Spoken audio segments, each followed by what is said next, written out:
What's up everyone on YouTube? It's NDriver KG, and I got a little treat.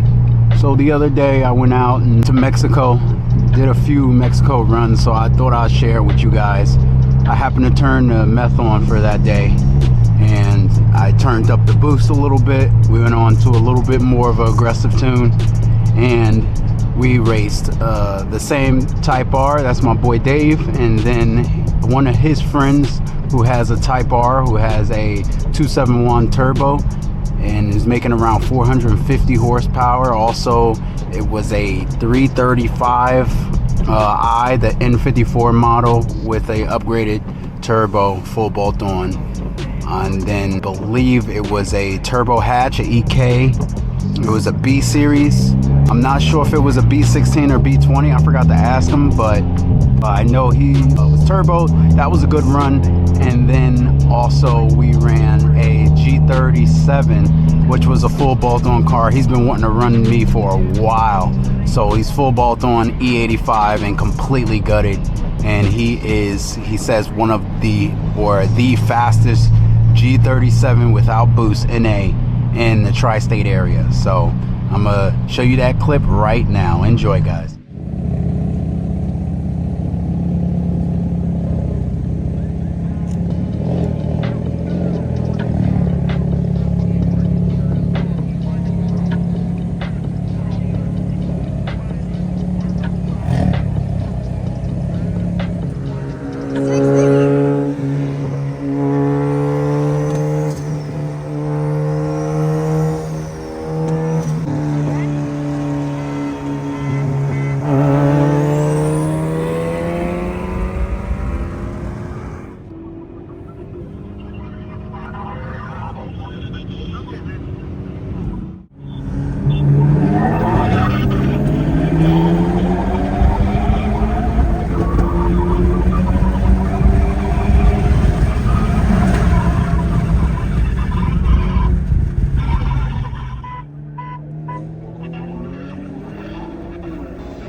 They probably do this shit all the time, though.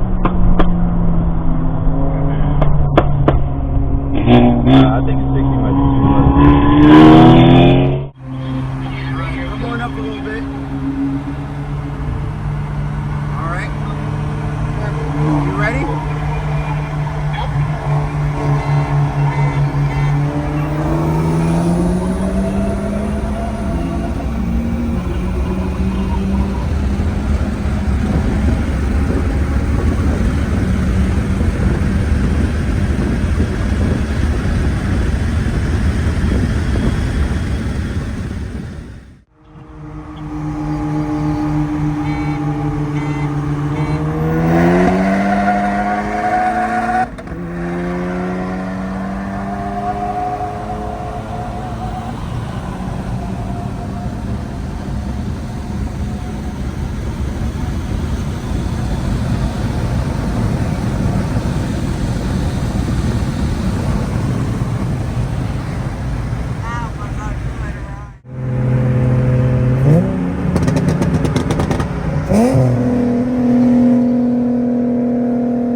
going to be coming out with a video this week talking about the water meth kit and how that's been. So if you're looking to go into a AEM kit, I'm going to tell you all about it, how it's been for me, what to look out for, and we have a few other videos lined up for you guys. So it's going to be a treat coming up, and hopefully if you guys are around here, around the New Jersey area or tri-state, hopefully you're keeping warm. It is cold, and I will catch up with you guys on the next one. Thank you for watching.